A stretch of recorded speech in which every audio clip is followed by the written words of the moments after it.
यह वीडियो जरा गौर से सुनिएगा। ओम अथातो भक्ति जिज्ञासा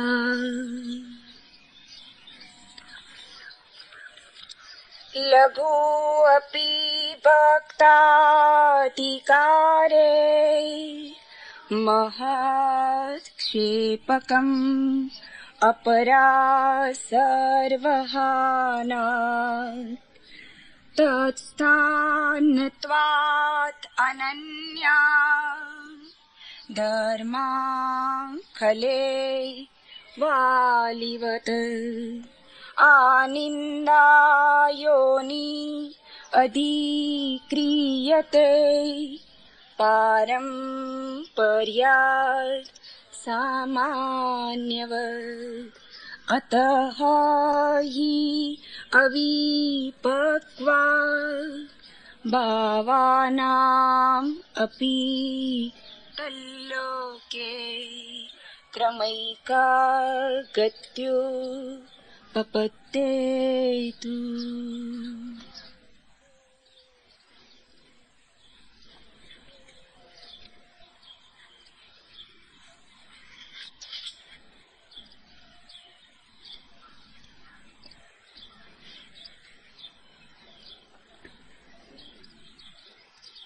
कह रही है पेड़ की हर शाख, अब तुम आ रहे अपने बसेरे।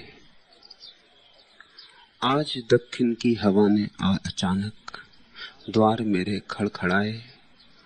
हलचली है मच गई उन बादलों में जो कि थे आकाश छाए। जो कि सुन 100 प्रश्न मेरे चुप खड़ी थी, आज बारंबार झुक झुक कह रही है पेड़ की हर शाख, अब तुम आ रहे अपने बसेरे। सूर्य की किरणें प्रखरतम घनतहों के बीच होती, पार करती, कालिमा पर ज्योति का विस्तार करती, चूमती जैसे कि धरती।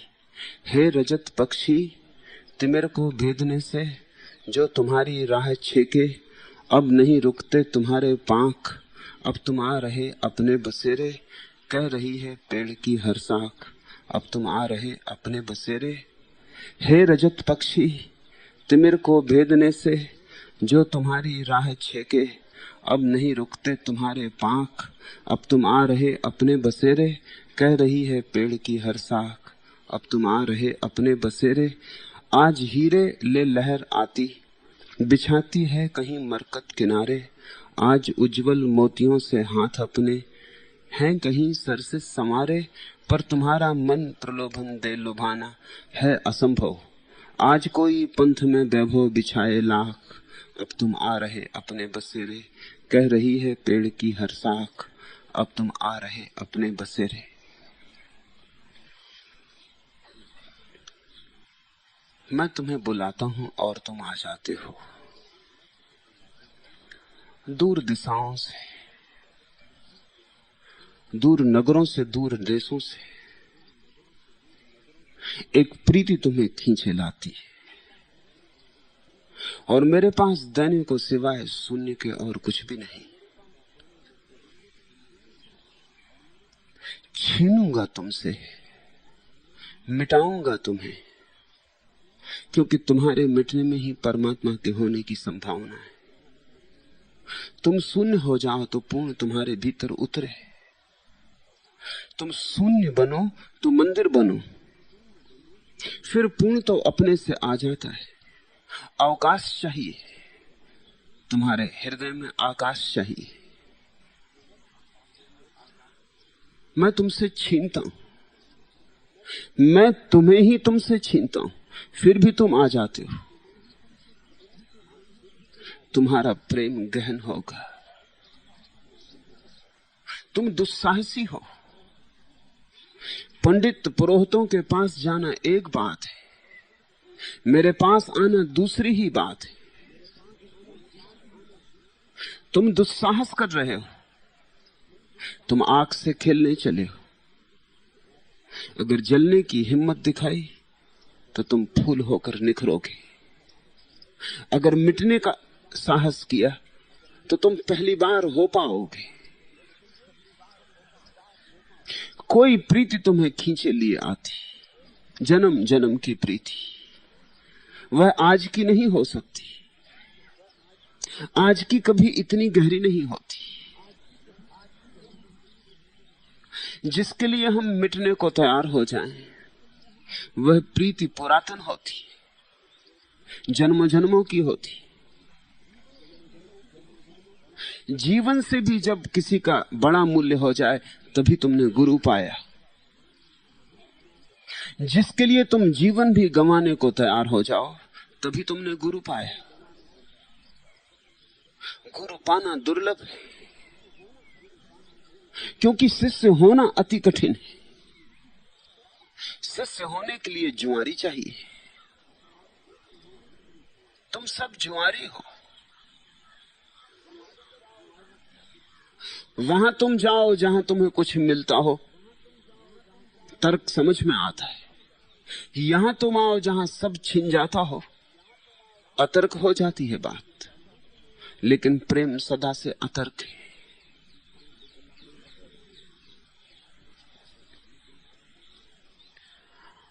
आए हो तो शून्य लेकर ही जाना, आए हो तो खाली होकर जाना। गुरु इतना ही कर सकता है कि तुम्हारे भीतर स्थान निर्मित कर दे, फिर से सब परमात्मा करता है। गुरु भूमि तैयार कर सकता है, फिर शेष अपने से हो जाता है। परमात्मा को खोजने जाना नहीं पड़ता। जिस परमात्मा को खोजने जाना पड़े, वह परमात्मा झूठा होगा।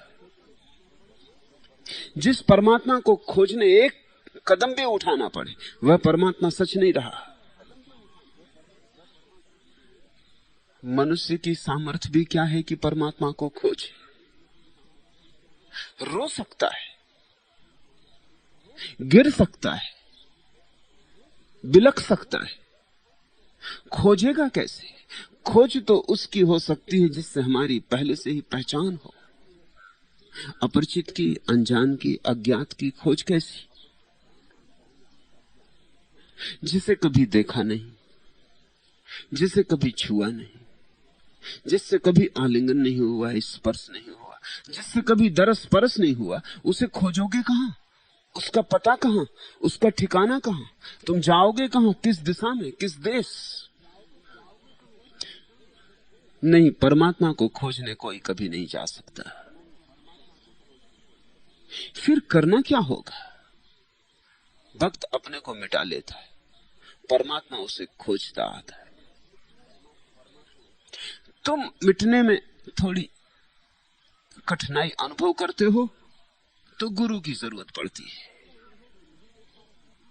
तुम अपने हाथ से नहीं मिट पाते हो, इसलिए गुरु की जरूरत पड़ती है। गुरु के प्रेम में तुम मिटने का साहस जुड़ा लेते हो।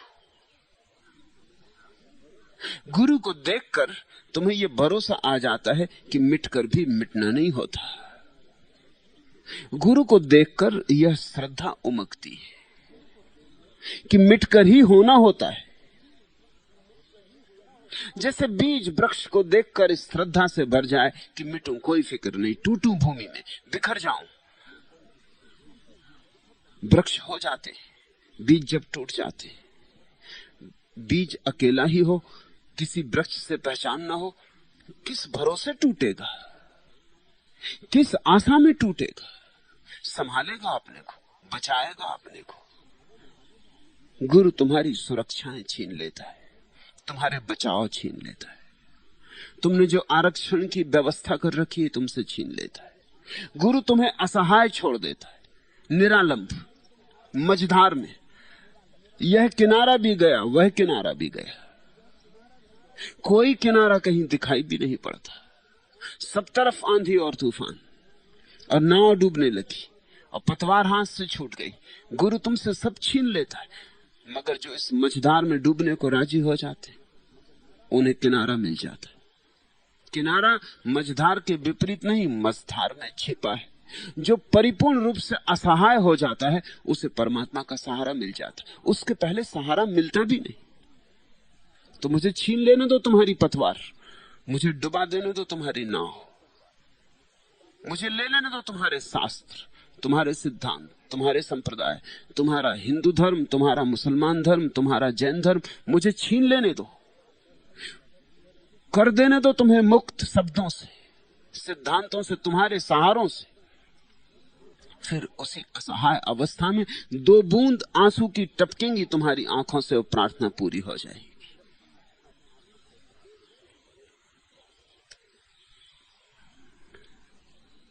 धीरे धीरे जो बीज बोने शुरू किए थे अंकुराने लगे।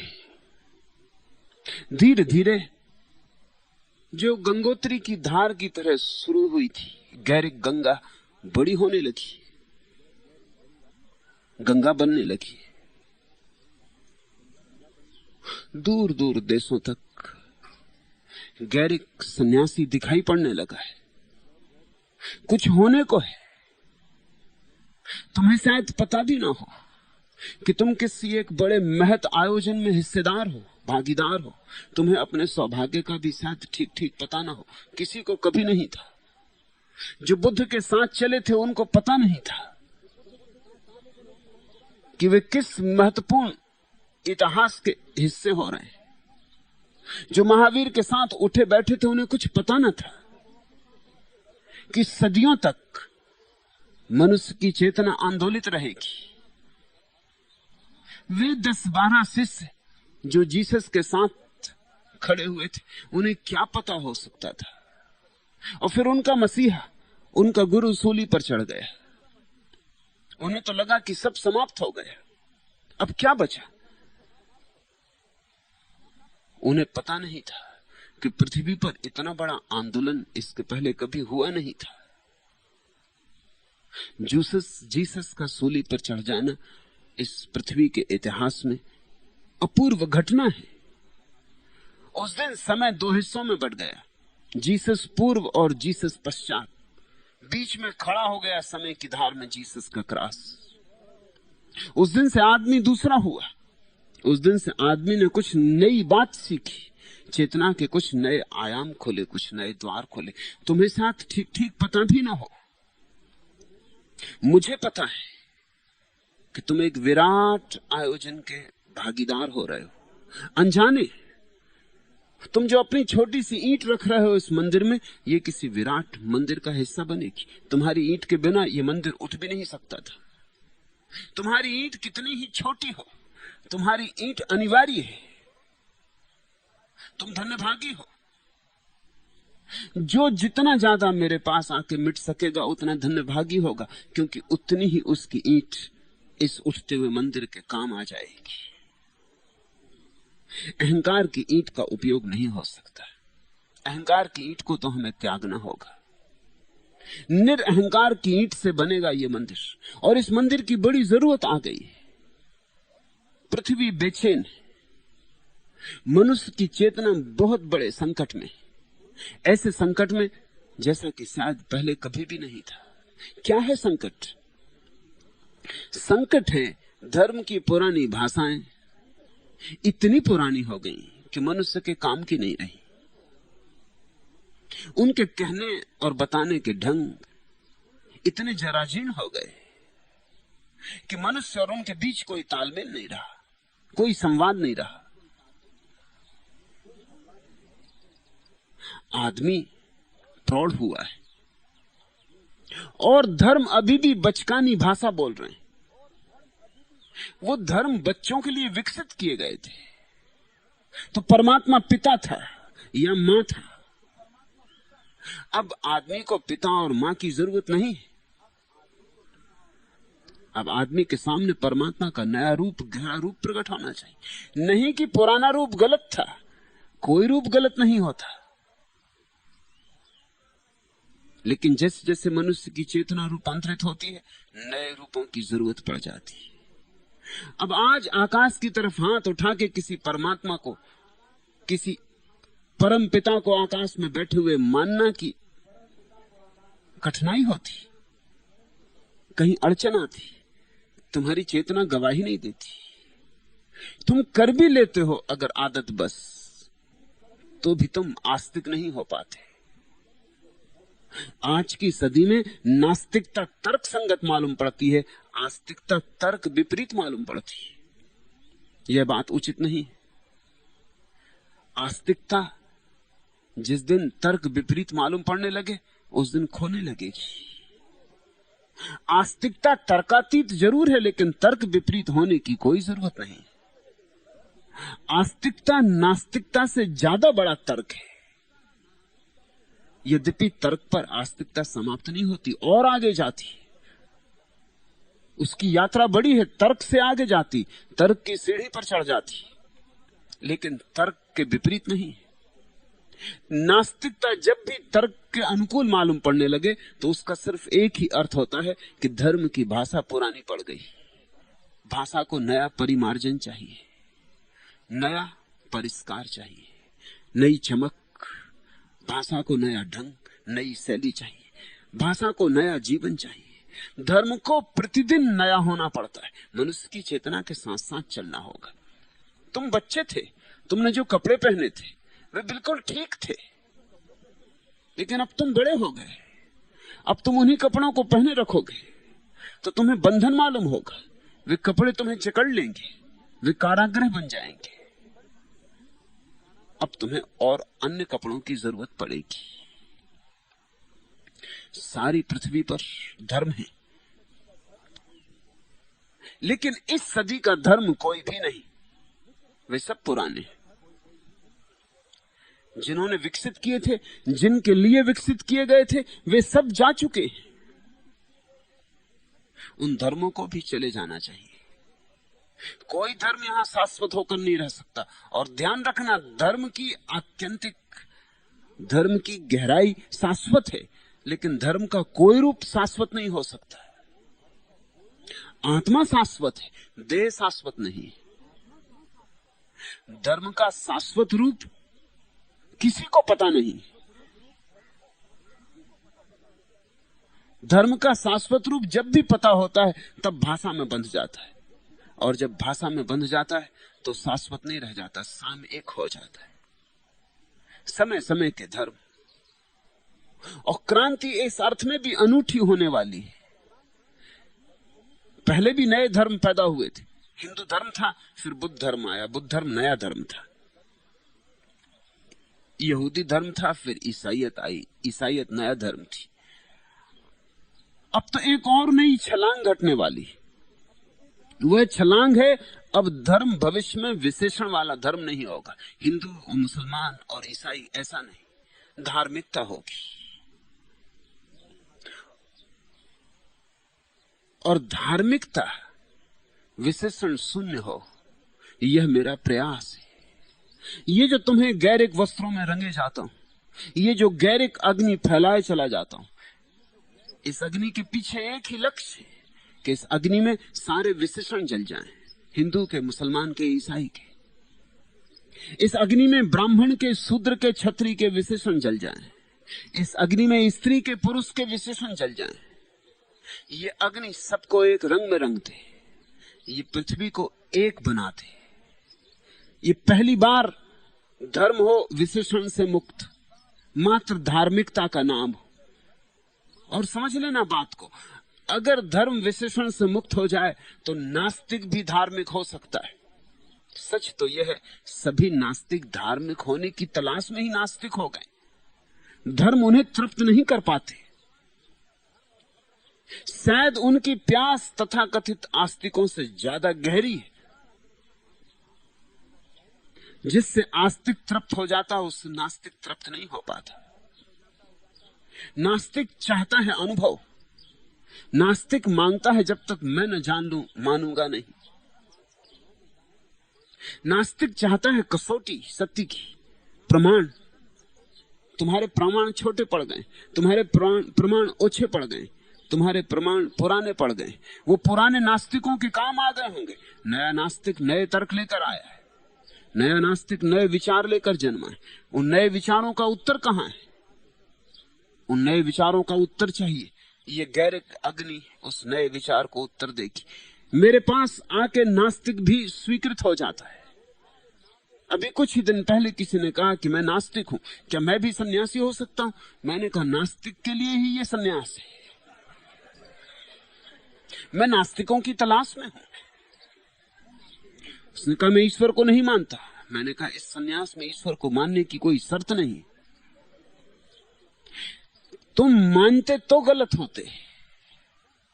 बिना जाने जो मान लेता है वो आदमी बेईमान है, उसको तुम आस्तिक कहते हो। सन्यास जानने की प्रक्रिया है, तो सन्यास लेने के लिए ईश्वर को मानना शर्त कैसे हो सकती है? सन्यास तो प्रक्रिया है ईश्वर को जानने की। सन्यास तो आकांक्षा है, अभीप्सा है ईश्वर को जानने की। जानने की अभीप्सा के पहले मानने की शर्त तो बेईमानी हो जाएगी। एक आदमी कहता है मैं प्रकाश को नहीं जानता हूं, हम कहते हैं पहले मानो। पहले मानो तो ये आदमी कैसे मानेगा? मान भी लेगा तो ऊपर ऊपर मानेगा। भीतर इसकी अंतरात्मा तो कहती रहेगी मुझे प्रकाश का कोई पता नहीं, मैं ये क्या कर रहा हूं। तुमने ख्याल किया तुम मंदिर में झुक जाते हो, ऊपर ऊपर झुकते हो, भीतर तुम्हें कुछ पता नहीं। भीतर तुम कभी कभी सोचते भी हो, कभी तुम में भी बुद्धि जगती, तुम्हें ख्याल आता मैं क्या कर रहा हूं, मुझे पता है कि ईश्वर है, मैं किसके सामने झुक रहा हूं। नहीं, सन्यास में कोई शर्त मानने की नहीं। सन्यास जानने की आकांक्षा है, मानने का भाव नहीं। जानकर मानना, जानकर मानोगे सत्य निष्ठा होगी, वही परमास्तिकता होगी। नास्तिक मैं उसे कहता हूं जो ईश्वर की तलाश कर रहा है, आस्तिक उसे कहता हूं जिसकी तलाश पूरी हुई। तो तथाकथित आस्तिक मेरे लिए झूठे नास्तिक है। वस्तुतः तो नास्तिक हैं, ऊपर से उन्होंने राम नाम की चदरिया ओढ़ रखी। उनके प्राणों में गहन नास्तिकता है, अनुभव के बिना स्वीकार हो ही नहीं सकता। जब तक आमने सामने परमात्मा से मिलन न हो जाए, जब तक जीवन के अमृत का स्वाद न आ जाए, तब तक मानना भी मत। हर व्यक्ति को नास्तिक होना चाहिए ताकि हर व्यक्ति आस्तिक हो सके। मेरे सन्यास में नास्तिक का स्वागत है। फिर परमात्मा की अगर कोई धारणा आरोपित करो कि कृष्ण को मानना, कि क्राइस्ट को मानना, कि राम को, कि बुद्ध को, महावीर को, तो अड़चन खड़ी होनी शुरू हो जाती है। उस धारणा में संकीर्णता है। मैं तुमसे कहता हूं परमात्मा तुम्हारे सामने जब प्रकट होगा तो सामने प्रकट नहीं होगा, तुम्हारे अंतस्थल में प्रकट होगा। दृश्य की तरह प्रकट नहीं होगा, दृष्टा की तरह प्रकट होगा। तुम उसे बाहर खड़ा हुआ नहीं पाओगे, तुम उसे अपने भीतर खड़ा हुआ पाओगे, तुम उसे अपनी तरह पाओगे। अहम ब्रह्मास्मि, तुम उसे पाओगे मैं परमात्मा हूं। चैतन्य परमात्मा है, तत्वमसि श्वेत केतु, वह तू है। फिर कोई विवाद नहीं रह जाता, फिर परमात्मा मुसलमान नहीं रह जाता, हिंदू नहीं रह जाता, ईसाई नहीं रह जाता, उसकी कोई प्रतिमा नहीं रह जाती, उसका कोई मंदिर नहीं रह जाता। चैतन्य, चैतन्य कहीं हिंदू हुआ, मुसलमान हुआ, साक्षी, साक्षी कहीं जैन हुआ, बौद्ध हुआ। साक्षी तो बस साक्षी दर्पण की भांति झलकाता है। उस दर्पण के अनुभव से ही तुम्हारे जीवन में पहली दफा विशेषण रहित धर्म का जन्म होगा। यह आग फैले, यह आग तुम्हारी सारी परंपराओं को जला दे, यह आग तुम्हारी सारी रूढ़ियों को तोड़ दे, यह आग तुम्हें शब्दों और संस्कारों से मुक्त कर दे, यह आग तुम्हारे साक्षी को निखार दे। इसलिए तुम्हें बार बार बुलाता हूं, अनेक बहानों से बुलाता हूं और तुम आ जाते हो। तुम्हारा आना इस बात का गवाही है कि तुम्हारे हृदय की वीणा मुझसे तरंगित होनी शुरू हुई है। इस संगीत को पूरा होने दो। ये संगीत जब पूरा होगा तो धर्म की एक अभिनव व्याख्या का जन्म होगा। मैं ये व्याख्या शब्दों में ही नहीं करना चाहता हूं, मैं चाहता हूं ये व्याख्या तुम्हारे जीवन में फूले फले, तुम इसके प्रतीक बनो। क्या व्याख्या है मेरे हृदय में जो मैं चाहता हूं फैल जाए।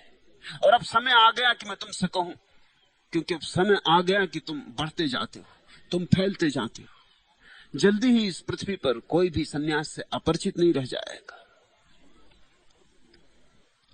क्या मेरी व्याख्या है जो मैं धर्म को देना चाहता हूं? अतीत के धर्म जीवन विरोधी धर्म थे।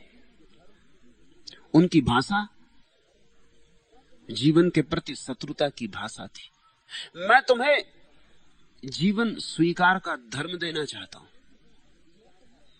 अतीत के धर्म शरीर विरोधी थे। मैं तुम्हें शरीर को सम्मान करने वाला धर्म देना चाहता हूं। अतीत के धर्म घर और गृहस्थी के विरोधी थे, परिवार और प्रेम के विरोधी थे। मैं तुम्हें एक धर्म देना चाहता हूं जो इतना विराट हो कि सब उसमें समा जाए। छोटे थे अतीत के धर्म, उसमें पत्नी नहीं समा सकती थी, उसमें पति नहीं समा सकता था। संकीर्ण थे, उसमें तुम्हारा बेटा नहीं समा सकता था, तुम्हारी बेटी नहीं समा सकती थी। इसलिए उन धर्मों में वे ही लोग उत्सुक हो सके जो बड़े कठोर थे।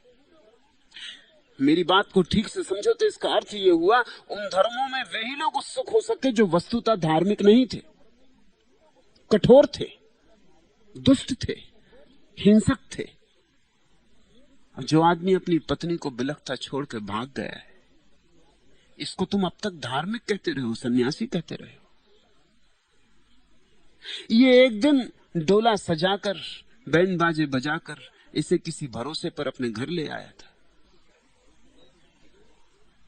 इसने अपना वचन तोड़ दिया है, इसने अपनी प्रतिबद्धता तोड़ दी। इसने प्रेम का नाता नहीं निभाया। उसे ले आया था किसी दिन संभाल के अपने घर, फिर उसके बच्चे जन्म गए और अब ये भाग गया है। अतीत में कितने लोग जीवित स्त्रियों को विधवा करके भाग गए।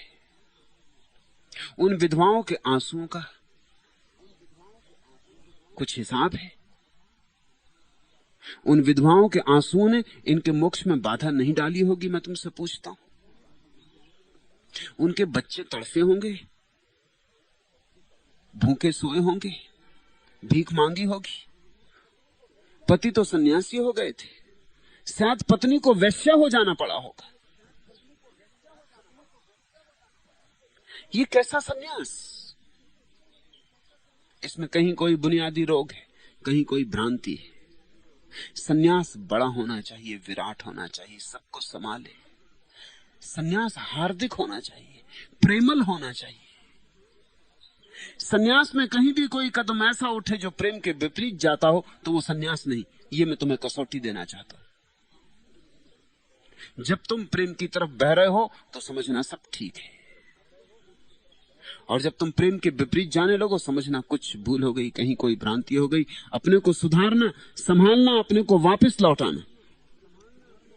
जीवन का सम्मान चाहिए। ये परमात्मा की देन है, उसकी भेंट। इसे तुम छोड़ के भाग गए, इसका तुमने तिरस्कार किया।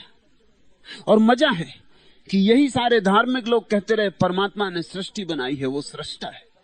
उसकी सृष्टि को तुम छोड़ के भागते हो। तुम कवि के कविता को अपमान करोगे, ये कवि का सम्मान होगा। तुम संगीतज्ञ के संगीत का इंकार करोगे, ये संगीतज्ञ का आदर होगा। सृष्टि को छोड़कर भागोगे, ये सृष्टा के प्रति तुम्हारा समर्पण होगा। अगर चित्रकार का सम्मान करना है, उसके चित्र का सम्मान करो, और अगर मूर्तिकार का सम्मान करना है, उसकी मूर्ति का सम्मान करो। अगर सृष्टा का तुम्हारे मन में कोई भी सम्मान उठा है तो उसकी ये विराट सृष्टि, ये फूल, ये पक्षी, ये पत्ते, ये लोग, ये पत्थर, इन सब का सम्मान करो। इस सब पर उसके हस्ताक्षर है। एक जीवन विधेय का धर्म देना चाहता हूं, एक ऐसा धर्म जो संकीर्ण ना हो, आकाश जैसा विराट हो जिसमें सब समा जाए। एक ऐसा धर्म जिसमें दमन ना हो, जिसमें उत्सव हो, जिसमें उदासी ना हो, जिसमें नृत्य हो, गीत हो, गायन हो। एक ऐसा धर्म जिसमें लोग सृजनात्मक हों, जाके गुफाओं में ना बैठ जाएं मुर्दों की भांति। वह तो तुम कब्र में कर लेना, अभी जल्दी क्या है। कन्फ्यूशियस से उसके एक शिष्य ने पूछा कि मैं शांत कैसे हो जाऊं, मैं बिल्कुल शांत हो जाना चाहता हूं। कन्फ्यूशियस ने कहा जल्दी क्या है, जब तू कब्र में सोए तब शांति से सो जाना, अभी जी ले, अभी नाच ले, अभी जीवन के साथ उत्सव मना ले। शांति से भी ज्यादा बड़ा मूल्य आनंद का है, और निश्चित ही आनंद के पीछे एक तरह की शांति आती छाया की भांति, लेकिन तब वो मुर्दा शांति नहीं होती, मरघट की शांति नहीं होती। शांति होती जैसे संगीत को सुनने के बाद आती, शांति होती जैसे नृत्य के बाद आती।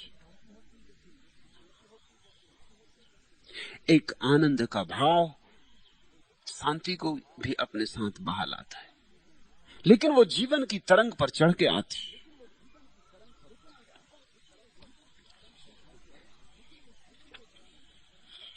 अतीत के धर्म व्यक्ति विरोधी धर्म थे, उन्होंने व्यक्तियों को स्वतंत्रता नहीं दी,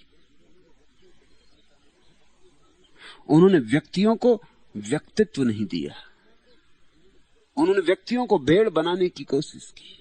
मैं तुम्हें स्वतंत्रता देना चाहता हूं, मैं तुम्हें तुम्हारी निजता देना चाहता हूं, तुम अद्वितीय हो, यहां कोई एक व्यक्ति दूसरे व्यक्ति जैसा नहीं, तुम्हें किसी दूसरे की नकल होने की आवश्यकता नहीं, तुम जैसे हो और तुम्हें तुम जैसा ही होना है। ऐसे होकर ही तुम परमात्मा को प्रसन्न कर सकोगे।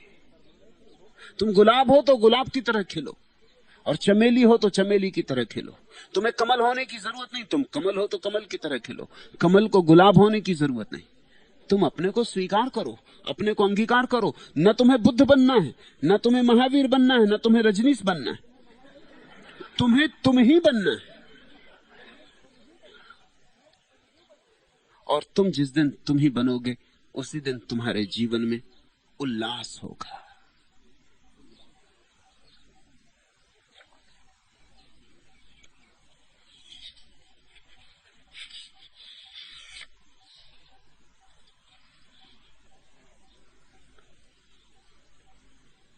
नया धर्म विशेषण मुक्त हो, नया धर्म दमन मुक्त हो, नया धर्म सिद्धांत मुक्त हो, नया धर्म निजता का, व्यक्ति के परम सम्मान का धर्म हो, और नया धर्म सृजन का धर्म हो। परमात्मा सृष्टा है, तुम भी कुछ रचो, कुछ बनाओ, तो तुम भी उसके साथ हो लोगे। सृष्टा होकर ही तुम सृष्टा के साथ अपना सरगम बिठा सकोगे। फिर सृष्टा होने के लिए कुछ ऐसा नहीं कि तुम पिकासो हो या वान गाग या कालिदास या भवभूति, कि तुम कोई बड़ा महाकाव्य लिखो, कि तुम कोई बड़ा संगीत जन्माओ। बड़े और छोटे का सवाल नहीं है, उसकी महफिल में बड़े और छोटे का हिसाब नहीं। तुम अगर अपने छोटे से फूल को भी चढ़ाने गए तो वहां उतना ही सम्मान है। तुम सोने का ही फूल चढ़ाओ, ऐसी कोई बात नहीं, वहां सोने में और मिट्टी में कोई फर्क नहीं। सृजनात्मकता चाहिए, और सृजनात्मकता जीवन का अंग बन सकती। तुम भोजन पकाओ, लेकिन उसमें सृजनात्मकता हो। तुम बुहारी लगाओ घर में, उसमें सृजनात्मकता हो, उसमें प्रार्थना हो। तुम परमात्मा की पृथ्वी को झाड़ रहे, बस तभी फर्क हो जाएगा। तुम्हारा बेटा भोजन करने आ रहा है, तुम्हारा बेटा भी परमात्मा है। तुम्हारा पति भोजन करने आ रहा है, तुम्हारा पति भी परमात्मा है। तुम अपनी पत्नी के लिए कुछ तैयार कर रहे हो, तुम्हारी पत्नी में परमात्मा छिपा है। तुम ऐसे जियो कि सब तरफ से परमात्मा के प्रति तुम्हारा समादर प्रकट हो। मंदिरों मस्जिदों में जाओ या ना जाओ फर्क नहीं पड़ता, यहां चलते फिरते मंदिर हैं चारों तरफ, यहां हर आंख में परमात्मा छिपा है। झांको थोड़ा और इस ढंग से जियो कि तुम्हारा पूरा जीवन परमात्मा की सेवा बन जाए। उसे मैं सृजनात्मकता कह रहा हूं। कुछ करो भाव से, समग्रता से, और हर समग्रता तुम्हें परमात्मा के करीब लाने लगेगी। मैं तुम्हें एक ऐसा धर्म देना चाहता हूं जो मधुशाला का धर्म हो, रस का, रसो वैसा। वह परमात्मा रस रूप है, आनंद रूप है। तुम रस में निमग्न हो। सुनो इन शब्दों को।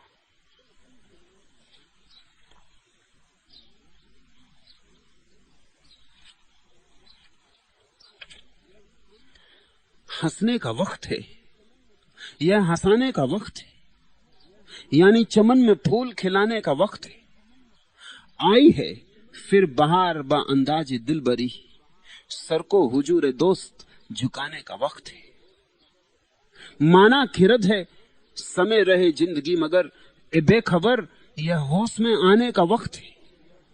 कब से है इंतजार नजर को न पूछिए, काशनाए हयात बसाने का वक्त है। अब बन रही है अपनी यह धरती ही आसमां, खुर्शीद व महताब उगाने का वक्त है। छिटकी है फिर चमन में बहारों की चांदनी, तारीख हयात मिटाने का वक्त है। ले आ गए हैं वज्र में मीना बदोस, वह हर हर कदम पे जाम लुढ़ाने का वक्त है। कब तक रहेगी ईद मुहर्रम बनी हुई, आओ कि जश्न शौक मनाने का वक्त है। नजरों के साथ दिल भी करो फर्श राह तुम, रक्षा या उनके वज्र में आने का वक्त है। हर घड़ी परमात्मा के आने का समय है। रक्षा यह उनके वज्र में आने का वक्त है। हंसने का वक्त है, यह हंसाने का वक्त है। ये पूरा जीवन हंसने और हंसाने का जीवन होना चाहिए। रसो वैसा, वह रसरूप है। तुम भी रसरूप हो जाओ।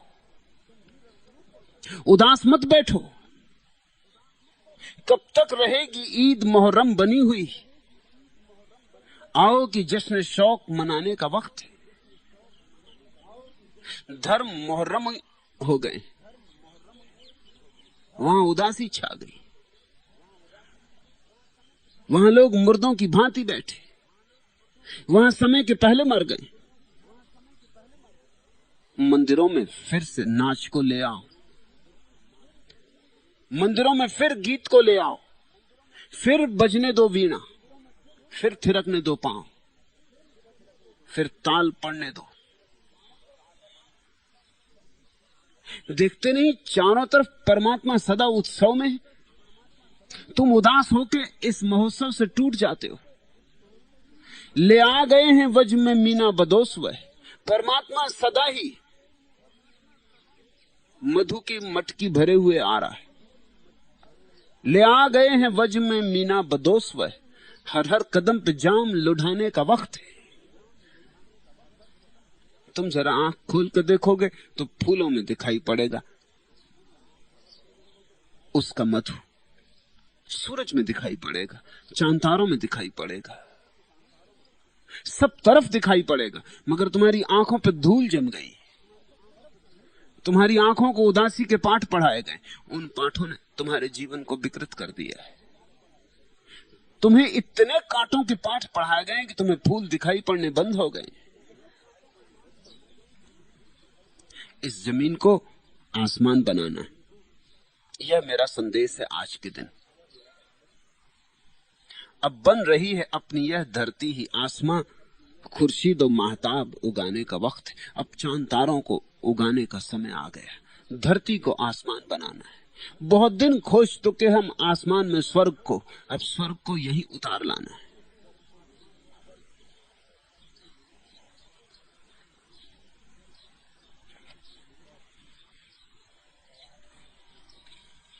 और परमात्मा प्रतिपल तैयार है। तुम जरा मौका दो, तुम जरा अपने हृदय की वीणा को उसके सामने करो, तुम जरा पुकारो और अचानक तुम पाओगे एक दिन तुम्हारी वीणा पर किन्हीं अज्ञात अंगुलियों ने आके अपना रास रचाना शुरू कर दिया। कोई आ गया अज्ञात चुपचाप, कब किस गली कोने से, कब किस गली द्वार से, और तुम्हारी वीणा बजने लगी। मगर पुकारो। सांडिल्य के सूत्रों का यही सार है। भक्ति का शास्त्र इतने में ही निचोड़ा जा सकता है कि वीणा मेरी पड़ी है, मैं पुकारता हूं वीणा वादक, तू आ और इसे बजा। तुम छेड़ो मेरी बीन कसी रस राती, बंद किवाड़े कर कर सोए सब नगरी के वासी। वक्त तुम्हारे आने का यह मेरे राग विलासी, आहट भी प्रतिध्वनित तुम्हारी इस पर होती आई। तुम छेड़ो मेरी बीन कसी रस राती।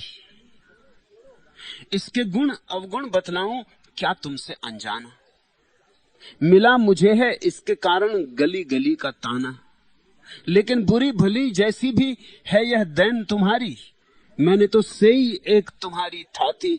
तुम छेड़ो मेरी बीन कसी रस राती, तुम पैरों से ठुकरा देते यह बली बली हो जाती।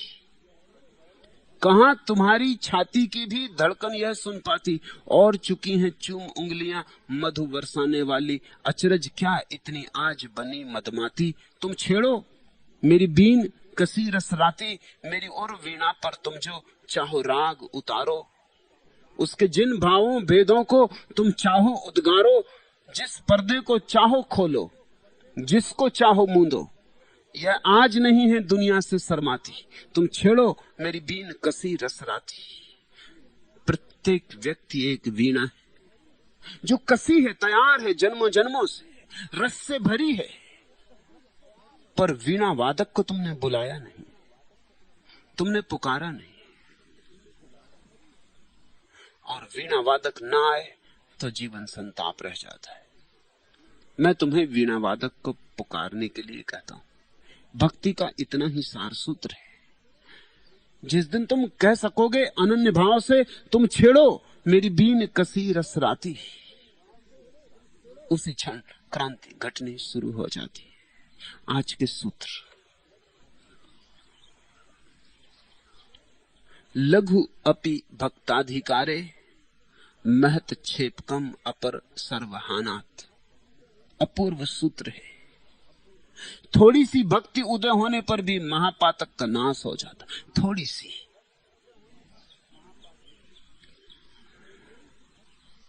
अंधेरे को मिटाने के लिए कोई सूरज ही थोड़ी चाहिए, एक मोमबत्ती भी, एक छोटा सा मिट्टी का दिया भी। सांडिल्य कहते हैं तुम इस फिक्र में मत पड़ो कि बहुत आयोजन करना पड़ेगा तब तुम्हारे पाप कटेंगे, तब तुम्हारा अंधेरा मिटेगा। सांडिल्य कहते हैं थोड़ी सी भक्ति उदय होने पर भी महापातक का नाश हो जाता है। भक्ति आणविक शक्ति है, एक छोटे से अणु में छिपी विराट शक्ति है। प्रेम से बड़ी कोई शक्ति इस जगत में नहीं। प्रेम से ही घूमती पृथ्वी, प्रेम से ही चांद तारे चलते, प्रेम के धागों से ही बंधा है अस्तित्व। तुम यहां हो प्रेम की अनंत धारा के कारण, तुम्हारे बच्चे यहां होंगे प्रेम की अनंत धारा के कारण। अनंत काल तक जीवन बहता रहता, प्रेम संभाले है उसे, कोई और संभालने वाला नहीं। भक्ति उसी प्रेम की अपूर्व ऊर्जा का उपयोग है। तुम्हारे पास जो सबसे बड़ी शक्ति है वो प्रेम है। तुम्हारे प्रेम को ही ईश्वर के उन्मुख कर देने का नाम भक्ति। सांडिल्य कहते हैं थोड़ी सी भक्ति उदय हो जाने पर भी महापातक का नाश हो जाता है। कैसे ये होता होगा? क्योंकि तुमने जन्म जन्म तक न मालूम कितने पाप किए, न मालूम कितने कर्म किए, उन सब का बोझ। गणित जो बिठाते हैं, हिसाब जो लगाते हैं, दुकानदार जो हैं, वो कहते हैं ये कैसे होगा, भक्ति मात्र से कैसे होगा। अशुभ कर्मों का इतना जाल है, उसे तोड़ना पड़ेगा। लेकिन तुमने सुनी ना कहावत, 100 सुनार की एक लोहार की। सुनार को समझ में भी नहीं आता कि एक चोट से कैसे कुछ होगा, वो तो खट खट खट खट खट खट करते ही रहता। उसे भक्ति का सार पता नहीं। एक चोट काफी। तुम्हारे घर में अंधेरा है, सदियों पुराना अंधेरा है। क्या तुम सोचते हो जब तुम दिया जलाओगे तो अंधेरा कहेगा मैं बहुत पुराना हूं? इतनी जल्दी नहीं जा सकता। एक छोटे से मिट्टी के दिए को जला के तुम समझ क्या रहे हो? अपने को समझ क्या लिया है? सूरज चाहिए और जन्मों जन्मों तक लाओगे जलाओगे तब हटूंगा। नहीं, अंधेरा तो हट जाता है। अंधेरा कहने के लिए समय भी नहीं पाता कि नहीं हटना चाहता हूं। इधर दिया जला, उधर अंधेरा गया। ठीक वैसी ही घटना भक्त की है। यहां प्रेम का दिया जला, वहां सब पातक गिर गए। सारे पापों का सार क्या है? सारे पापों का सार अहंकार है। कोई और पाप नहीं है, अहंकार की छायाएं हैं पाप। मैं हूं, यही पाप की जड़ है। दूसरे लोग जो कर्मों का हिसाब किताब रखते हैं वो पत्ते काटते रहते, वो लेके कैंची लगे रहते पत्ते काटने में, शाखाएं छांटने में। उनके छांटने और काटने का एक ही परिणाम होता है, वृक्ष और घना होता जाता। वो एक पत्ता काटते हैं, 3 पत्ते निकल आते। आखिर वृक्ष भी जवाब देना जानता है कि तुमने समझा क्या है। इसलिए तो वृक्ष को घना करने के लिए कलम करते हैं। कलम करते से वृक्ष घना होने लगता है। लेकिन अगर जड़ काट दो तो बस बात समाप्त हो गई। जड़ छिपी, पत्ते दिखाई पड़ते हैं, इसलिए लोग पत्ते काटने में जल्दी उत्सुक हो जाते हैं। भक्त जड़ काटता है। भक्त कहता है मुझसे भूलें हुई, मुझसे बहुत पाप हुए, लेकिन इन सारे पापों के होने का मूल कारण क्या है? मूल जड़ क्या है? सारे पापों के भीतर घूमकर खोज कर पाओगे मैं बैठा हुआ है। क्रोध किया था वो भी मैं से पैदा हुआ था। जितना अहंकार उतना क्रोध। लोभ किया था वह भी अहंकार से हुआ था। जितना अहंकार उतना लोभ। आसक्ति थी वह भी अहंकार से थी। जितना अहंकार उतनी आसक्ति। तुम जरा अपने जीवन के सारे पापों का लेखा लो, तुम अचानक पाओगे सबके भीतर एक ही छिपा बैठा है। रूप अनेक है, ढंग अलग है, लेकिन सबके भीतर सार सूत्र एक है। परिधि पर बड़ी बातें दिखाई पड़ती, क्रोध लोभ मोह माया मत्सर, लेकिन बहुत गहरे में सिर्फ एक ही दिखाई पड़ता, केंद्र पर बैठा हुआ अहंकार। वह जड़ छिपी हुई है। भक्ति का अर्थ इतना ही है, अब मैं नहीं हूं, परमात्मा तू है। अहंकार के कटते ही सारा वृक्ष सूख जाता, सारे कर्म संस्कार गलित हो जाते।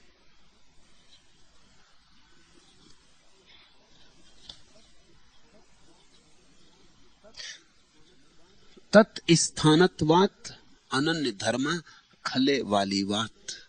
भागवत भक्तों की भक्ति क्षुद्र होने पर भी अनन्यता के कारण खरल में बाला की भांति महापाप भी नष्ट कर देती। तुमने वैद्य को देखा? खरल लिए कूटता रहता अपनी औषधि, उसमें जो भी पड़ जाता है पिस जाता है। छोटी औषधि हो बड़ी औषधि हो सब पिस जाता है। सांडिल्य कह रहे हैं ठीक वैसे ही भक्ति का खरल है, उसमें सब पाप पिस जाते, सब पाप जीर्ण शीर्ण होकर मिट जाते, सबका चूर्ण बन जाता है। भक्ति छोटी दिखाई पड़ती हो, छोटी नहीं। तुम देखते दूसरा महायुद्ध समाप्त हुआ हिरोशिमा पर, अणुबम का विस्फोट हुआ। अब अणु छोटी से छोटी चीज है। विज्ञान को इसके पहले पता नहीं था कि छोटे में इतना विराट छिपा हो सकता है। अणु आंख से दिखाई नहीं पड़ता। अगर हम 1,00,000 अणुओं को एक के ऊपर एक रखते जाएं तो बाल की मोटाई के होंगे, एक बाल की मोटाई बनेगी 1,00,000 अणुओं को एक के ऊपर एक रखने से। इतना छोटा अणु, और हिरोशिमा में 1,00,000 आदमियों को क्षण में राख कर दिया। ये मामला क्या है? जिन्होंने परमात्मा को तलाशा है उन्हें यह राज बहुत पहले से पता रहा है। जैसे पदार्थ में अणु की शक्ति विराट है, ऐसे ही चेतना में प्रेम की शक्ति विराट। प्रेम चेतना का अणु है। जैसे पदार्थ विद्युत से बना है, ऐसी चेतना प्रेम से बनी है। अगर हम उस अणु को पालें तो हमारे हाथ में विराट शक्ति आ गई। इसलिए कृष्ण ने कहा है गीता में अर्जुन को, सर्वधर्मान परित्यज्य मामेकम शरणं व्रज। तू सब छोड़ छाड़, तेरे धर्म इत्यादि, कर्म इत्यादि, जप तप, योग याग सब छोड़, तू मुझे एक की शरण आ जा। मामेकम शरणं व्रज, मुझे एक की। ये कौन एक है? ये कृष्ण किसकी तरफ से बोल रहे हैं? ये उस परम एक की तरफ से बोला गया वक्तव्य है। ये कृष्ण अपने लिए नहीं बोल रहे हैं। ये कृष्ण ये नहीं कह रहे हैं कि तुम मेरी शरण आ। कोई सदगुरु ये नहीं कहता तुम मेरी शरण आओ। और जब कोई सदगुरु कहता तुम मेरी शरण आओ, तो उसका मतलब यही होता है कि अब वह नहीं है, अब उसके भीतर से परमात्मा बोल रहा है, माम एकम शरणं व्रज। कृष्ण तो बांसुरी हो गए, अब जो स्वर आ रहा है वो परमात्मा का है। कृष्ण शुद्ध हो गए हैं, शांत हो गए, मौन हो गए। अब उनके भीतर से वो परम वाणी सुनाई पड़ रही। जब कृष्ण ने ये कहा अर्जुन को, सर्वधर्मान परित्यज्य मामेकम शरणं व्रज, तब ये कृष्ण के संबंध में नहीं कहा है, ये उस परम अवस्था के संबंध में कहा जो भीतर कृष्ण के सघन हो गई। उस एक की शरण आते ही सब हो जाएगा। फिर किसी धर्म, योग इत्यादि की कोई जरूरत नहीं, कोई जरूरत नहीं। क्योंकि उस एक के शरण जाने में जड़ कट जाती। उसके शरण जाने का मतलब है तुमने अपने अहंकार को पोंछा, अलग किया। और कृष्ण ने यह भी कहा, अहम त्वा सर्व पापेभ्यो मोक्षयिष्यामि मा शुचा। हे अर्जुन, तू वैध और अवैध सब कामों का त्याग करके मेरी शरण आ जा। मैं तुझे सब पापों से मुक्त करूंगा, मैं तुझे मोक्ष दूंगा। कृष्ण मोक्ष देंगे, इतना ही अर्थ है कृष्ण के कहने का कि अगर तू सब छोड़कर आ जाए, गिर जाए एक की शरण में, तो मोक्ष हो गया। कोई देता थोड़ी, यहां लेना देना कहां, लिया दिया मोक्ष किसी बड़े मूल्य का हो भी नहीं सकता। कृष्ण को आज मौज आ गई, दे दिया, और कल दिल फिर गया, ले लिया। क्योंकि जो दिया जा सकता है वो लिया जा सकता है। नहीं रही दोस्ती, कह दिया कि बहुत हो गया, वापस कर दो, या मैं लिए लेता हूं। नहीं, मोक्ष ना दिया जाता ना लिया जाता। फिर कृष्ण का अर्थ क्या है? कृष्ण इतना ही कह रहे हैं, अगर तू अपने को छोड़ दे तो मोक्ष हो गया। और एक बार तुझे समझ में आ जाए कि मैं के छोड़ते ही मोक्ष हो जाता है, फिर कोई पागल है जो कारागृह में जाए मैं की वापस। फिर कौन उस अंधेरी कोठरी में बंद होगा? अहम त्वा सर्व पापेभ्यो मोक्षयिष्यामि मा शुचा।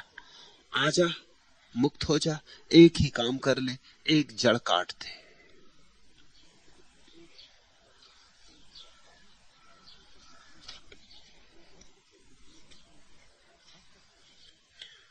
भक्त से इतनी ही अपेक्षा है, और कुछ ज्यादा नहीं, कि वो इस मैं भाव को छोड़ दे। मैं खुद फरेब सही, दिल उम्मीदवार तो है। वफा हो या ना हो, वादे पे एतबार तो है।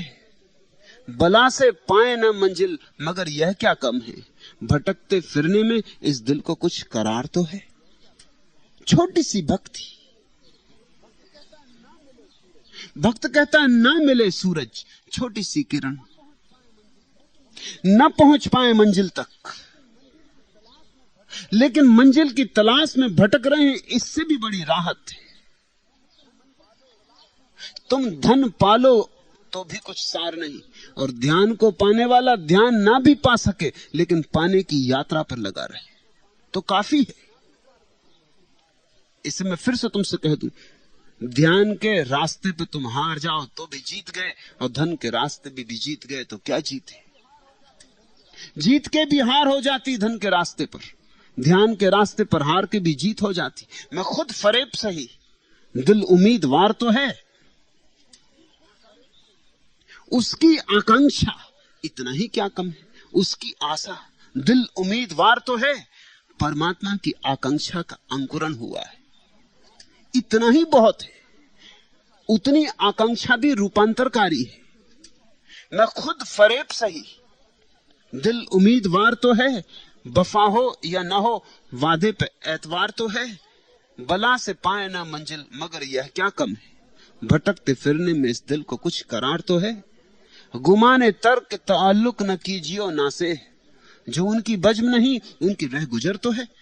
नहीं पहुंचे उनकी महफिल तक कोई फिक्र नहीं, लेकिन उनके रास्ते पर है, जिस रास्ते से वो आते जाते हैं उस रास्ते पर है। इतनी भक्ति भी काफी, इतनी भक्ति भी क्रांतिकारी। जो उनकी बज्म नहीं उनकी रह गुजर तो है। गिला नहीं मुझे बेकैफ ये हयात का, अब खटकते रहने को सीने में कोई खार तो है। अब कोई फिक्र नहीं, शिकायत भी नहीं। एक कांटा चुभ गया है परमात्मा को पाने का, एक उसके वियोग का कांटा चुभा है, वो भी काफी है। उसकी याद तड़फाती है, वो भी काफी है। विदाए मौसमे गुल का न गम कर ए बुलबुल, वह एक नवा की जो है रुख से बहार तो है। चमक के कहती है जुल्मत से एक यकीन की किरण, सहर ना आई तो क्या उसका इंतजार तो है। रात के अंधेरे से आस्था की श्रद्धा की एक छोटी सी किरण कहती है, चमक के कहती है जुल्मत से एक यकीन की किरण, शहर ना आई तो क्या उसका इंतजार तो है। सुबह ना आई तो भी चलेगा, सुबह का इंतजार भी तो सुबह है। छोटी सी भक्ति, थोड़ी सी आस्था, जरा सा बीज और विराट फल होता है। हुए जो अस्क रवा उन पे इख्तियार ना था, तो उनको तुझसे छुपाने पे इख्तियार तो है। मनुष्य परमात्मा की यात्रा पर दो ढंग से निकल सकता है। एक तो अकड़ से कि पाके रहूंगा, संकल्प से, वो अहंकार की ही यात्रा है, वो अहंकार का ही सूक्ष्म रूप है। और दूसरा मार्ग है कि अपने को मिटा दूंगा, तेरी राह पर अपने को मिटा दूंगा, तेरी राह पर गर्द गुबार होकर मिट जाऊंगा। वो समर्पण का मार्ग है। और जो समर्पण करने को राजी है, उनके हाथ में वह विराट ऊर्जा लग जाती जो प्रेम में छुपी है।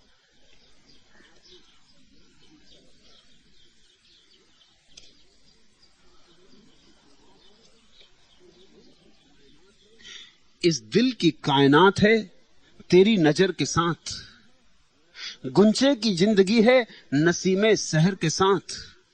आएगी हाथ मंजिले मकसूद खुद ब खुद, देखो तो चल के 4 कदम राहबर के साथ।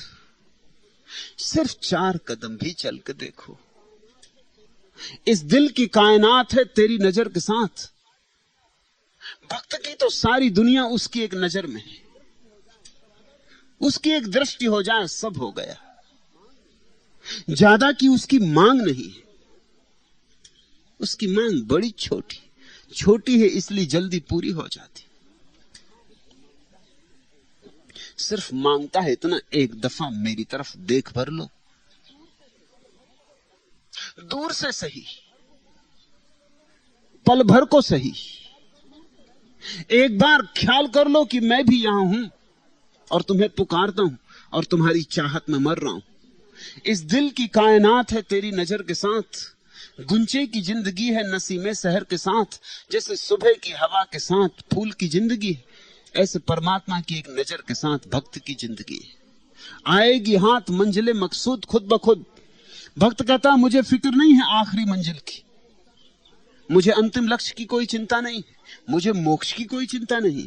आएगी हाथ मंजिले मकसूद खुद ब खुद, वह अंतिम मंजिल तो अपने आप आ जाएगी। मुझे तो फिक्र तेरी दृष्टि की है। तू एक बार देख ले, देखो तो चल के 4 कदम राहबर के साथ, किसी पथ प्रदर्शक के साथ 4 कदम भी चल के देख लो, किसी गुरु के साथ थोड़ा सा संग कर लो, और तुम्हारे भीतर भी ये भक्ति का बीज पड़ जाएगा। और ये छोटा सा बीज बड़े विराट को अपने में छिपाए हुए। जैसे एक छोटी सी बूंद में पूरा सागर छिपा है, ऐसे ही भक्ति की छोटी सी बीज में पूरा भगवान छिपा है।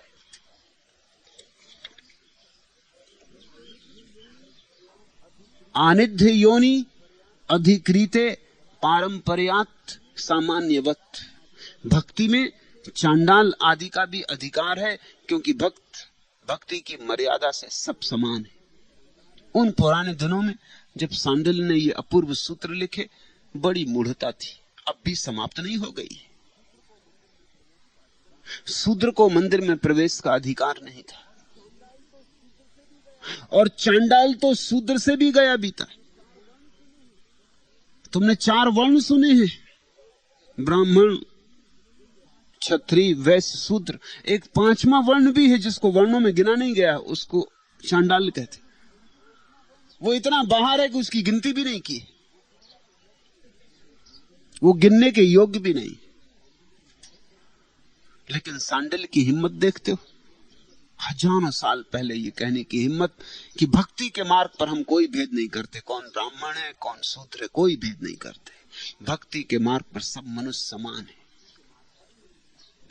भक्ति के मार्ग पर चांडाल भी उतना ही अधिकारी है जितना कोई और। भगवान की करुणा अपरंपार है। ब्राह्मण पे कुछ ज्यादा होगी, शूद्र पे कुछ कम होगी, चांडाल पे बिल्कुल ना होगी, तो ये तो करुणा की सीमा हो जाएगी। करुणा का अर्थ ही ये होता है कि जिससे जितनी ज्यादा जरूरत है उतनी ज्यादा उसे उपलब्ध होगी। ब्राह्मण को ना भी मिले तो चलेगा, चांडाल को तो मिलनी ही चाहिए। पुण्यात्मा को ना मिले चलेगा, लेकिन पापी को तो मिलनी ही चाहिए। पुण्यात्मा को तो पुण्य भी है सहारे के लिए, पापी के लिए तो सिर्फ परमात्मा ही है सहारे के लिए। इसलिए अक्सर ऐसा हो गया है कि पापी पहुंच गए हैं और पुण्यात्मा भटक गए। अकड़ है पुण्यात्मा को कि मेरा किया धरा, मैंने इतना किया इतना किया इतना किया, उसके सहारे जीना चाहता है। पापी कहता है मेरे किए तो सब गलत हुआ, मैं ही गलत हूं, तो मेरे किए कुछ ठीक कैसे होगा। मैं अंधकार हूं, तेरी किरण उतरेगी, करुणा से उतर सकती, मेरी पात्रता से नहीं। भक्ति में चांडाल आदि का भी अधिकार है, क्योंकि भक्त भक्ति की मर्यादा से सब समान है। भक्ति की मर्यादा ही नहीं मानती, सब समान है, कोई सीमा नहीं मानती। इसलिए मैं तुमसे कहता हूं, ज्ञान के और कर्म के मार्ग क्षुद्र है, भक्ति का मार्ग विराट है। ज्ञान और कर्म के मार्ग पर बड़ा हिसाब किताब है, कौन अधिकारी कौन अनधिकारी। भक्ति के मार्ग पर कोई अधिकार अनधिकार का हिसाब नहीं। जो रोएगा, जो पुकारेगा, जो झुकेगा, वही अधिकारी। झुकने के पहले अधिकार नहीं है।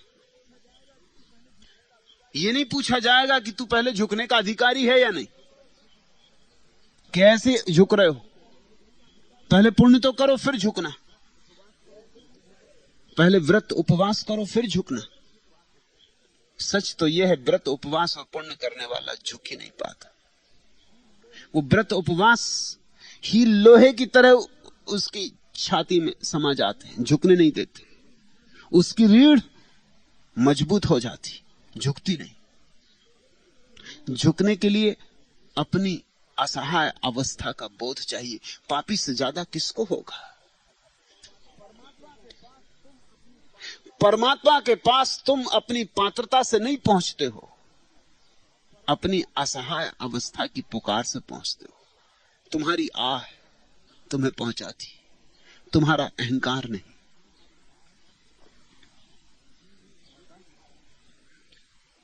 अतः ही अविक्पक्क भावानाम अपि तल्लोके। इस कारण पराभक्ति का लाभ नहीं होने पर भी साधक का निवास भगवत लोक में ही हुआ करता है। बड़े अपूर्व सूत्र है, संभाल के रख लेना हृदय में। सांडिल्य का वक्तव्य यह कह रहा है, पराभक्ति का लाभ होगा तब होगा, अंतिम मंजिल जब मिलेगी तब मिलेगी। परमात्मा जब पूरा पूरा उतरेगा तब उतरेगा। लेकिन भक्त जिस दिन से आंसू गिराना शुरू करता है उसी दिन से उसका निवास भगवत लोक में हो जाता है। इस भेद को थोड़ा ख्याल में लेना, भेद थोड़ा बारीक है। भक्त के भीतर भगवत लोक कब आएगा ये तो पराभक्ति में होगा, लेकिन भक्त तो पहले दिन से ही भगवत लोक में प्रवेश कर जाता है। ये दो बातें हुई। तुम यहां बैठे हो, दो घटनाएं घट सकती। मेरा तुम में प्रवेश हो सकता है, एक घटना। तुम्हारा मुझ में प्रवेश हो सकता है, दूसरी घटना।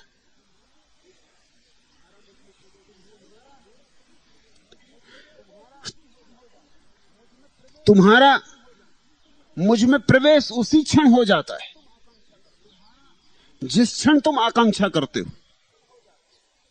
मेरा प्रवेश होते होते होगा। तुम जिस दिन से पहला कदम उठाते हो अपनी यात्रा का, उसी दिन से तुम मंजिल के हिस्से हो गए। मंजिल तो पीछे मिलेगी, मंजिल आते आते आएगी, आ जाएगी जब आनी होगी। भक्त को उसकी चिंता भी नहीं है कि आज आ जाएगी कल आ जाए। भक्त को भरोसा है आएगी तब आएगी। लेकिन जिस दिन तुमने पहला कदम उठाया परमात्मा की तरफ, तुम परमात्मा के हिस्से हो गए। तुम्हारे भीतर भगवत लोक कभी आएगा, लेकिन तुम भगवत लोक के हिस्से हो गए। भक्त पहले दिन से ही भगवान में लवलीन हो जाता है। ज्ञानी को तो अंत में ही मिलता है, इसलिए ज्ञानी उदास दिखाई पड़ते हैं, स्वाभाविक। अभी चल ही रहे हैं, घट्टे खा रहे हैं, परेशान हो रहे हैं। पहुंचेंगे जब कहीं आखिर में आनंद शायद हो। लंबी यात्रा है और यात्रा बिल्कुल निर्जन है, और रास्ते पे कहीं फूल नहीं खिलते और कोई पक्षी गीत नहीं गाते। जिस दिन उनकी पात्रता पूरी होगी तब उनके जीवन में आनंद होगा। लेकिन अक्सर ऐसा हो जाता, तब तक उदासी की आदत इतनी सघन हो जाती कि आनंद भी हो जाता मगर ओंठ नहीं मुस्कुराते। भूल ही गए भाषा मुस्कुराने की। मीरा पहले दिन से ही नाचने लगती, महावीर अंतिम दिन नाचते, मगर तब तक नाचना भूल गए। तो फिर नाच भीतर ही भीतर होता है, फिर बाहर किसी को दिखाई नहीं पड़ता, फिर चेतना का ही होता है। फिर देह तो जड़ हो गई, देह तो भूल गई भाषा।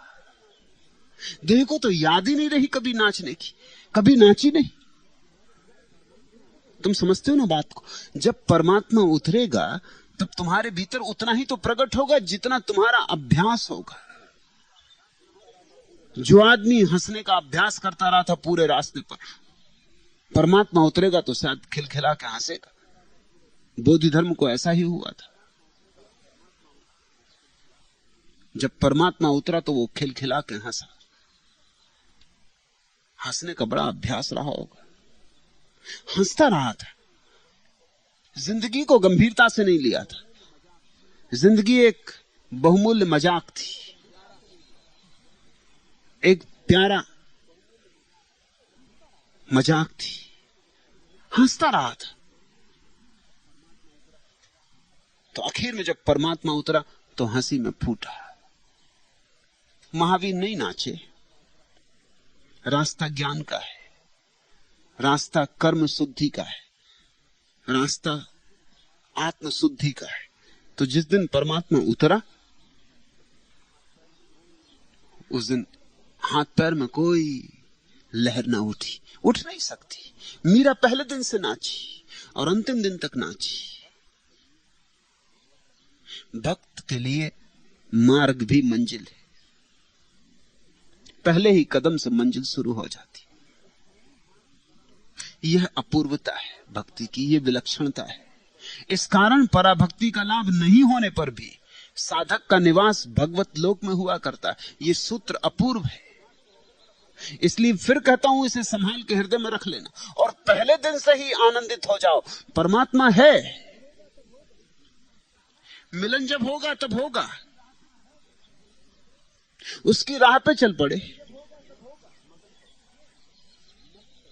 मगन हो जाओ, मस्त हो जाओ।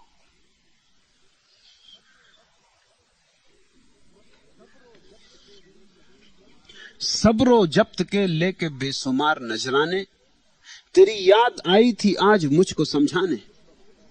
पा गए हैं मंजिल को खुद ब खुद ही दीवाने, अक्ल के दोहराए में खो गए हैं फरजाने। समझदार तो अक्ल के दोराहे पे खो गए और दीवाने पहुंच गए। पा गए हैं मंजिल को खुद ब खुद ही दीवाने, अक्ल के दोराहे पे खो गए हैं फरजाने। तुमने बात कह डाली कोई भी न पहचाना, हमने बात सोची थी बन गए हैं अफसाने। उन नई बहारों पर, उन नए नजारों पर एक रिंद ही क्या है, रो रहे हैं मैखाने। हाय क्या मुसीबत है, हाय क्या कयामत है, हम ही खा गए धोखा, हम चले थे समझाने। यहाँ समझने समझाने को कुछ भी नहीं, यहाँ नाचने गाने को बहुत कुछ, समझने समझाने को कुछ भी नहीं। पा गए हैं मंजिल को खुद ब खुद ही दीवाने, अक्ल के दोहराए पे खो गए हैं फरजाने। बुद्धिमान बन के मत चलना, पागल बनो, दीवाने बनो, मस्त बनो, ऐसे चलो जैसे पिए हो। परमात्मा के रास्ते पर पहला कदम ही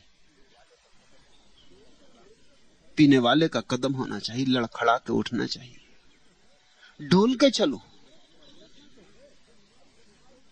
परमात्मा तो है, सब तरफ है। जब हमारी समझ होगी, जब हमारी पहुंच होगी तब समझ लेंगे। मगर नाच तो हम अब भी सकते हैं, नाच तो अज्ञानी भी सकता है ना। नाचने के लिए कोई ज्ञान तो शर्त नहीं, और नाच तो पापी भी सकता है ना। नाचने के लिए पुण्य तो कोई शर्त नहीं। तो नाचो, और जो नाचते नाचते नाच में खो जाता है वह पहुंच जाता है। क्रमे गत्युत्पत्ते तू, ऐसा मानने से क्रम गति और एक गति का प्रतिपादन करने वाले वचनों की संगति होती। सांडिल्य कह रहे हैं भक्ति में दोनों बातें मिल गई। दुनिया में दो तरह के विचार रहे, क्रमिक गति, धीरे धीरे मिलता है निर्वाण, ग्रेजुअल, क्रमशः एक, और दूसरा सडन एनलाइटनमेंट, तत्क्षण अक्रम से, एक गति से, एक ही छलांग में मिल जाता है। सांडिल्य कहते हैं कि भक्ति में दोनों बातें पूरी हो गई, दोनों में संगति हो गई, दोनों का विरोध जाता रहा। ऐसे तो मिल जाता है पहले ही कदम पर, और वैसे मिलता है आखिरी कदम पर। भक्त नाचना तो शुरू कर देता है पहले ही कदम पर, फिर नाच का ही सिलसिला है, अंतिम पर भी नाचता है। अगर तुम्हें मीरा से मिलन हो जाए तो तुम पहचान ना सकोगे कि मीरा कब अज्ञानी थी और कब ज्ञानी हुई। वो घटना तो भीतरी है, मीरा ही जानेगी। नाच बाहर चल रहा है सो चल रहा है, और बाहर के नाच में कोई फर्क ना पड़ेगा। पहले दिन भी नाच में वही माधुरी, और अंतिम दिन भी नाच में वही माधुरी। पहला कदम अंतिम कदम भी है, भीतर बहुत फर्क पड़ जाएगा। पहले कदम पर मीरा भगवत लोक का हिस्सा हो गई, अंतिम कदम पर भगवत लोक मीरा का हिस्सा हो जाएगा। बस इतना ही फर्क है, और यह फर्क बारीक है, और यह फर्क भीतरी है, बाहर से पकड़ में भी ना आएगा, आने की कोई जरूरत भी नहीं। शास्त्र कहते हैं अनेक जन्म संसिद्धि स्थितो याति परागतिम, अनेक जन्मों के साधन, अति साधन से सदगति की प्राप्ति होती। भक्ति उस शास्त्र को उलट देती। भक्ति कहती ये क्या बकवास लगा रखी, समय का कोई संबंध सत्य से नहीं है। पहले ही कदम पर हो जाती और अंतिम कदम पर भी होती। दोनों में थोड़ा अंतर है, वो अंतर आंतरिक है, बाहर से उसको तोलने का कोई उपाय नहीं। और कब तराजू दूसरी तरफ डोल जाता है, ये भीतर भी पहचानना बड़ा मुश्किल होता है। नाचने वाले को फुर्सत भी कहां। इसलिए तुम देखते हो महावीर को कब निर्वाण उपलब्ध हुआ, हमें मालूम है तारीख। मुझे कब निर्वाण उपलब्ध हुआ, उस तारीख पे आज तुम इकट्ठे हो गए। मीरा को कब निर्वाण उपलब्ध हुआ, तुम्हें कोई तारीख मालूम? वहां तारीख नहीं, तारीख का पता मीरा को नहीं। कब बात होते होते हो गई, कब चुपचाप ये भीतर घटना घट गई, कब पेंडुलम संसार से सत्य में डोल गया, ये नाचने वाले को पता भी नहीं हो सकता। ये ध्यान करने वाले को पता हो सकता है। वो जो ध्यान में बैठा है, सजग होकर देख रहा है, एक एक चीज को जांच रहा है, एक एक चीज को, उससे कोई चीज चूकेगी नहीं। उसको साफ पता चल जाएगा कि ये गई रात, ये सुबह हुई। अब जो नाच रहा है मस्ती में, रात भी नाचा था, सुबह भी नाच रहा, उसे कहां पता चलेगा कब सुबह हो गई, कब सूरज निकल आया। इसलिए भक्तों को कब ज्ञान उपलब्ध हुआ, इसका कोई उल्लेख नहीं। इसका राज यही है, पहले कदम पर ही वे आखिरी कदम जैसे हो गए थे, और आखिरी कदम पर भी पहले कदम ही जैसे थे। वहां एक गहरा तारतम्य है।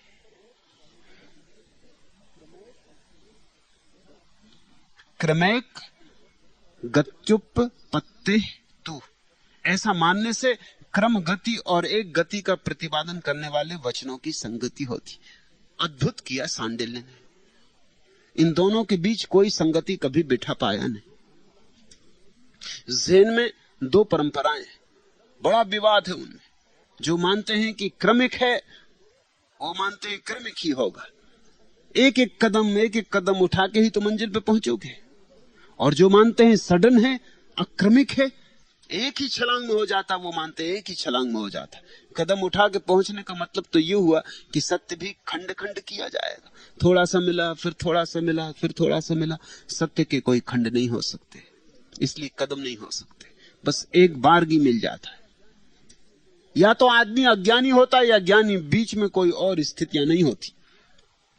इन दोनों का विवाद ऐसा है कि हल नहीं हो सकता है, क्योंकि जो कहता है धीरे धीरे मिलेगा, वो भी पूछता है उससे जो कहता है एक बारगी में मिल जाता है कि फिर तुम 20 साल तक ध्यान क्यों कर रहे थे?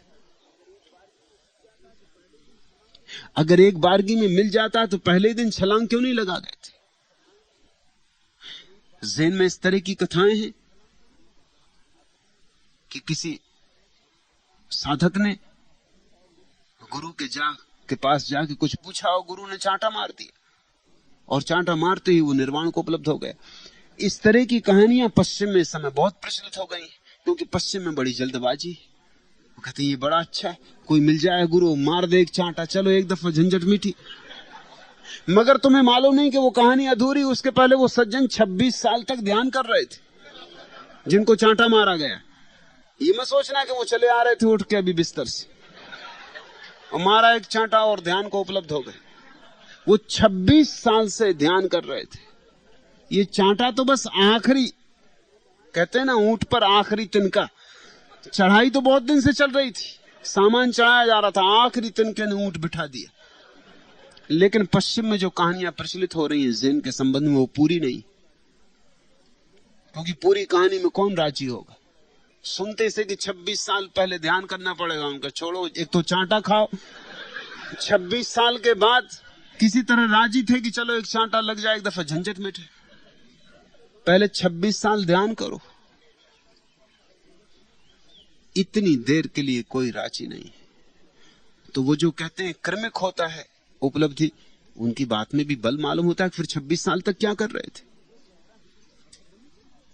लेकिन जो कहता है कि अक्रमिक है गति, उसकी बात में भी बल है। वो कहता है 26 साल तक ध्यान कर रहे थे मगर ध्यान हुआ नहीं था। हो ही जाता तो फिर जरूरत क्या थी करने की? हुआ तो जब चांटा मारा तब हुआ। ऊंट चढ़ाया जा रहा था सामान उस पर, लेकिन बैठा नहीं था। और जब तक बैठा नहीं तब तक तो खड़ा ही है ना, यही कहोगे। तब तक ये तो नहीं कह सकते कि बैठ गया। इतने शेर बैठ गया, अब इतने शेर बैठ गया, अब इतने शेर, अब इतने मन बैठ गया। वो तो खड़ा ही है। वो जो आखिरी तिनका पड़ा, एक चांटा लगा, तब बैठा। जब बैठा तभी बैठा ना। तो दोनों की बात में बल है। अक्सर ऐसा हो जाता है कि जीवन का सत्य विरोधाभासी, और इसलिए जब उस विरोधाभास के एक एक अंग को दो तरह के पक्ष पकड़ लेते हैं तो उनमें विवाद सदियों तक चलता और हल नहीं होता। लेकिन सांडिल्य ने अद्भुत किया। सांडिल्य कहते हैं ये विवाद समाप्त करो। भक्त के जीवन में विवाद उठता ही नहीं। उसने दोनों को एक साथ अपने बीच जोड़ लिया है। उसका पहला कदम अंतिम भी है, और अंतिम पहला कैसे हो सकता है? भक्त विरोधाभासी है। वो अज्ञान में भी नाचता है, वो ज्ञान में भी नाचता है। उसका नाचना एक है। अंधेरे में भी नाचता है, रोशनी में भी नाचता है। घनी अमावस की रात थी तब भी वो नाच रहा था, और उसके नाचने में कोई फर्क ना था। और फिर पूर्णिमा की रात आ गई और वो अब भी नाच रहा है। उसका नाचना सतत है। वो गंगा की धारा की तरह अविच्छिन्न बह रहा है। उसे कहां फिक्र है कि कब अमावस और कब पूर्णिमा हो गई? कौन है हिसाब लगाने को? वहां कोई अहंकार पीछे बैठा हुआ हिसाब किताब नहीं कर रहा है। नाच में सब खो गया है। और जब नाच में नाचने वाला खो जाए तो कैसी अमावस? अमावस ही पूर्णिमा हो जाती। फिर कैसी पूर्णिमा? फिर भेद कहां? सब भेद अहंकार से पैदा होते। जड़ ही कट गई।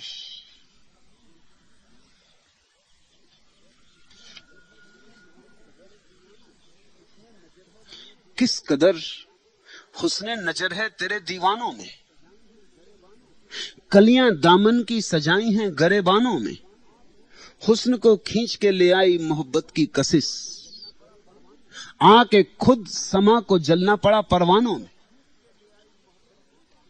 हुस्न को खींच के ले आई मोहब्बत की कशिश। परमात्मा को खोजने नहीं जाता भक्त। हुस्न को खींच के ले आई मोहब्बत की कशिश। उसका प्रेम ही बुला लाता है, खींच लाता है। हुस्न को खींच के ले आई मोहब्बत की कशिश। आके खुद समा को जलना पड़ा परवानों में। परवाने की तरह भक्त नहीं जाता परमात्मा को खोजने। समा ही परवाने को खोजती हुई आती है। पूर्व घटना घटती, आके खुद समा को जलना पड़ा परवानों में। क्या खबर हमको हरम क्या है, कलीसा क्या है। जिंदगी हमने गुजारी इन्हीं मैखानों में। भक्त कहता है कि हम तो मधुशाला में ही रहे, हमें मंदिर और मस्जिद का कुछ पता नहीं। क्या खबर हमको हरम क्या है, कलीसा क्या है, काबा क्या और गिरजा क्या। हमें कुछ पता नहीं, हमें भेद नहीं, हमें समझ नहीं। हम बेहोश हैं, हम मस्त हैं। जिंदगी हमने गुजारी इन्हीं मैखानों में। भक्त तो भक्ति की शराब पीता है। हमने देखी है तेरी मस्त जवानी की अदा, हंसते फूलों में, छलकते हुए पैमानों में। फूल खिलता है जो कोई तो ख्याल आता है, यह भी शायद है तेरे चाक गरेबानों में। दिले नाकाम के उजड़े हुए गैसू तोबा, एक महफिल भी थी शायद उन्हीं दीवानों में। हमको बिल्किस तकल्लुफ की जरूरत क्या है, पी लिया करते हैं टूटे हुए पैमानों में। भक्त को इसकी बहुत फिक्र नहीं कि पैमाना टूटा है या पूरा है। भक्त को मतलब पीने से, भक्त को पात्रता से मतलब नहीं, पात्र से मतलब नहीं। पी लिया करते हैं टूटे हुए पैमानों में। भक्त को अंधेरे से मतलब नहीं, नाच लिया करता है। भक्त को एक ही बात से मतलब है कि मैं जैसा हूं, जहां हूं, वैसा ही तुझको अर्पित हूं, समर्पित हूं। भक्त हो सको तो फिर कुछ और होने की जरूरत नहीं। भक्त न हो सको तो मजबूरी में कोई और रास्ता चुनना पड़ता है। भक्त हो सको तो धन्य भाग्य। मैं तुम्हें भक्त बना सकूं, और ध्यान रहे कि मैं भक्त नहीं था, इसलिए सारी तकलीफें जान के तुमसे कह रहा हूं। मुझे रेगिस्तान का अनुभव है, इसलिए तुमसे कह रहा हूं। इसलिए तुमसे कह सकता हूं कि बच सको रेगिस्तान से तो बच जाना। प्रेम के मरुद्यान से उपलब्ध हो सकता हो तो मरुस्थल में क्यों जाना। मुझे कोई कहने को नहीं था, इसलिए भटकना पड़ा। तुम्हें भटकने की कोई जरूरत नहीं। तुम जैसे हो, जहां हो, वहीं से पुकारो।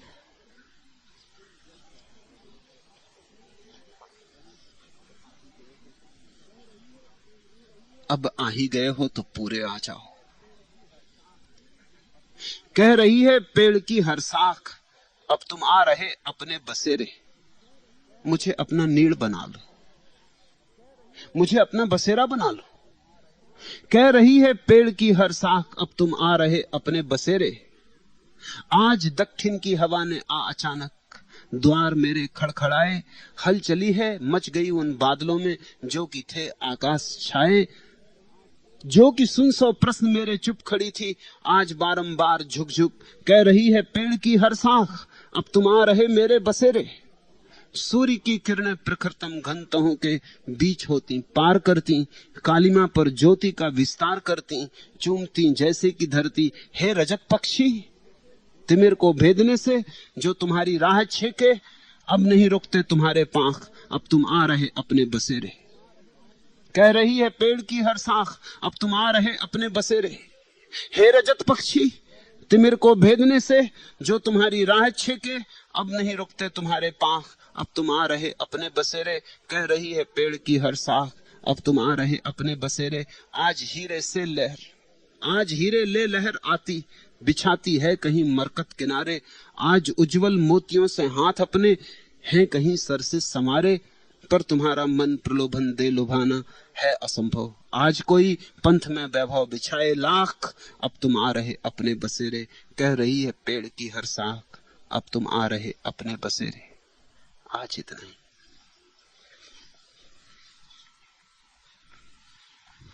अगर यह वीडियो आपको अच्छी लग रही हो तो वीडियो को लाइक और चैनल को सब्सक्राइब करें।